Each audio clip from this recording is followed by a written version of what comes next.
Hello mga kabanwa, welcome po sa aking YouTube channel. Ngayon po ay papakita ko naman sa inyo ang isang uri ng halamang gamot na tinatawag po na katakataka.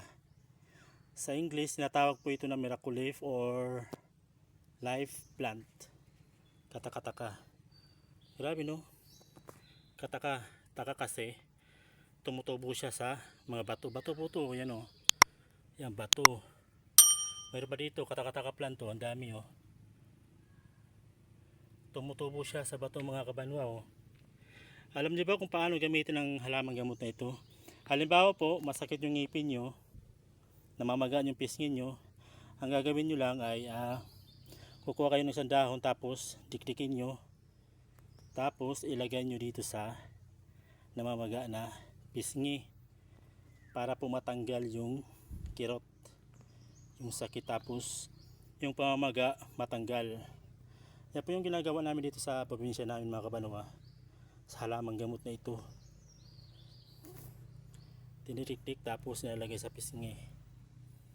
Ayan. Saka itong halaman din po na ito ay panggamutin po ito sa kagat ng mga insekto. Ayan. Tinitik-tik po yung dahon, tapos yung katas niya nilalagay doon sa kagat ng insekto. Tapos naman pwede ring panggamot siya sa sugat. Sa sugat mga kabanwa, ayan.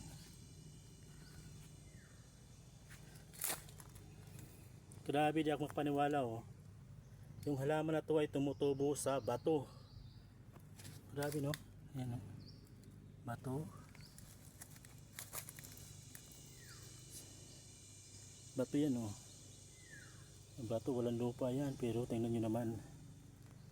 Bagay na bagay sa kanya yung pangalan niyang katakataka, life plant o miracle leaf. Tinatawag din po siyang miracle leaf kasi kapag nagtanim ka nito, pwede mo itanim yung dahon lang. Kahit dahon lang itanim mo mga kabanwa, kahit dahon lang po ang itanim niyo, tutubo po yan. Yan, miracle leaf. So ayan lang mga kabanwa, maraming salamat po sa panonood niyo. Bye bye.